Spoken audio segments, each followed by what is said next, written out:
And a very good morning to you. Of course, it is the month of April. That means it is time for our resident medico, Dr. Clara Chu, to join us this morning. Dr. Clara, good to have your company again. Yeah, good to be back. It seems like a month just goes so fast, doesn't it? It's like, where on earth does the time go? But look, so glad that you're in this morning. And of course, today is a big topic as well. A very common thing that a lot of people suffer with, probably more than what we realise, is IBS. Now, firstly, what is IBS? Yeah, so IBS stands for irritable bowel syndrome. And most people experience it as a bit of a chronic fluctuating condition. So the most predominant symptom tends to be recurrent abdominal pain.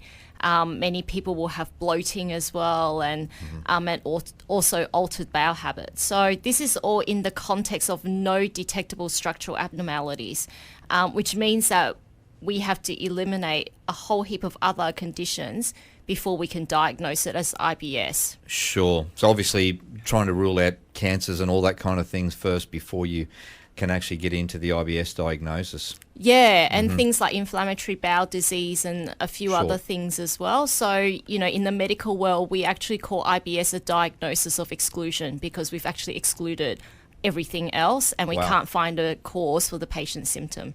Interesting one. So aside from the bowel, does it affect any other areas of the body? And if so, how does that happen? Yeah, so interestingly, people with IBS are more likely to experience a whole host of other symptoms that aren't related to the gut. So things like headaches, dizziness, heart palpitations, back pain, muscle aches, shortness of breath, like a whole heap of other stuff. So it's not really clear how that happens. So and there's a few theories out there. So it could be that there's a common physical cause for it, or that maybe there's a tendency in people with IBS to translate strong emotions into a physical symptom. Wow. And then another theory that's out there is that patients with IBS are over-aware of their physical symptoms. So where most of us would kind of like ignore a gurgle or a bit of gas. People with IBS just feel it a bit more. They're just a bit more sensitive to it. Right. So hyper-awareness almost. Yeah, exactly. So, you know, like there are a few other theories out there as well, but I guess the summary is we still don't really know, what causes it. Sure. What are some of the current treatments available for it?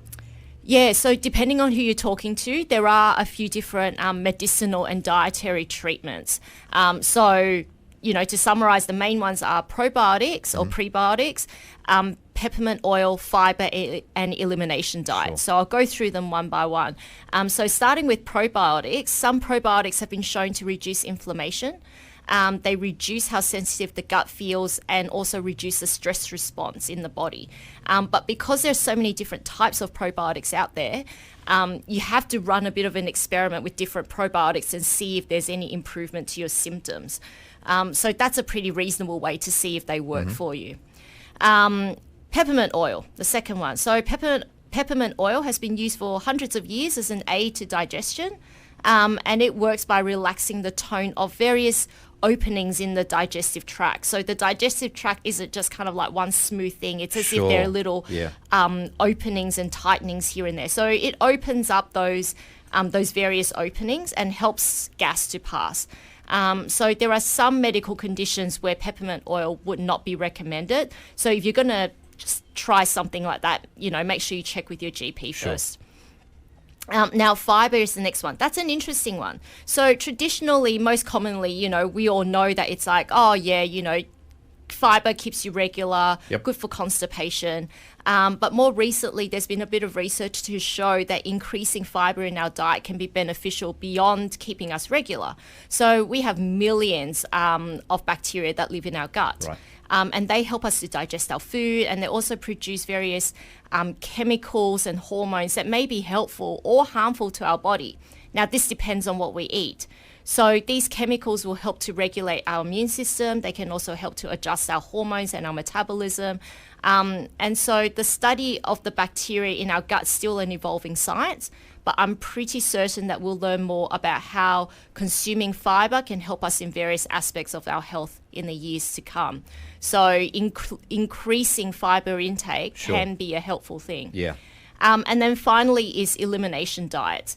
So the most common one is FODMAPs, which a lot of people have heard of. It's developed by a team at Monash University down in Melbourne. And while this is something that you can try yourself using an app, which I think they've put out, I would recommend seeing a dietitian with an interest in gut health and IBS. Sure. Because the whole idea is not to just straight out eliminate all the foods that cause you symptoms, but to identify what those foods are and then gently reintroduce them into your diet in small amounts. Right. Because the whole idea is that we want your body to develop the gut bacteria that's needed to digest these foods so that eventually you can eat them without getting symptoms. Because if you eliminate too many foods from your diet, you end up nutrient deficient. Yeah, that's probably that's a huge problem as well, tacked onto the IBS as well. Yep. Now, is it a genetic condition or is it preventable, through lifestyle choices? Yeah, that is such a good question. So there was a research paper that was published at the end of 2021. They did a gene analysis of over 53,000 people. Wow. And found that those with IBS shared some genetic pathways with people with mood and anxiety disorders.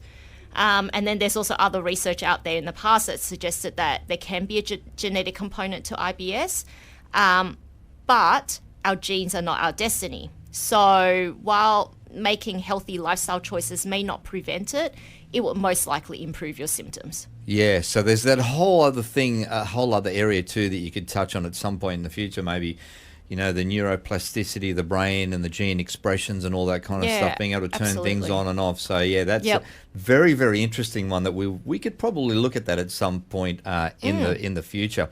We're going to take a quick break. And, of course, we are joined this morning by our resident medico, Dr. Clara Chu. We're looking at the topic of IBS. Stay with us. We'll be right back after this. And welcome back, of course. This is the month of April, and we are joined by our resident medico here in the studio, Dr. Clara Chu. We're talking on the topic of IBS. And I guess some of the things that we probably should ask this morning, Clara, is, what are the symptoms that we need to be aware of? Yeah, so the main ones are bloating, tummy pains or cramps. And some people can get diarrhea, but other people can get constipation. Right. Who's most likely to be affected by IBS? So many people have occasional symptoms of IBS.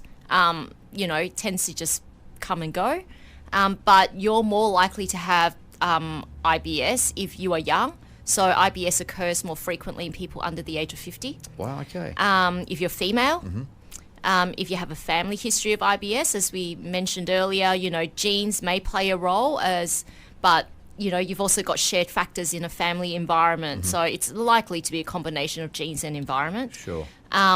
And also anyone who's got anxiety, depression, or other mental health issue, as suggested by that gene study that I mentioned. Right. So when should you see a doctor if you're, becoming aware of a few of these things happening in your body? Yeah, look, you should see your GP if you have a persistent change in your bowel habits or any other symptoms of IBS, because they may indicate a more serious condition like bowel cancer. Sure. So, some of the symptoms to really be aware of, and they're, red flags, are things like weight loss, having diarrhea at night, any kind of rectal bleeding. If you're suffering from iron deficiency, anemia, and your GP can't find a cause for it, need to kind of look deeper into the reason for that. Any unexplained vomiting, and if you've got pain that's not relieved by passing gas or bowel movement. Sure. And are there any support groups available for people with IBS? Yeah, so there are a number of support groups. So if you have IBS or you have a loved one who's got IBS, there is the Irritable Bowel Information and Support Association of Australia. So you can just Google that up. Yep. And there's also a Facebook group called IBS Support Australia. Awesome. At least we've got some great resources out there and some places to go to get help with that. As always, Dr. Clara, thank you so much for your time coming in this morning. Make sure you stick around with us. Some more great stuff still to come right after this.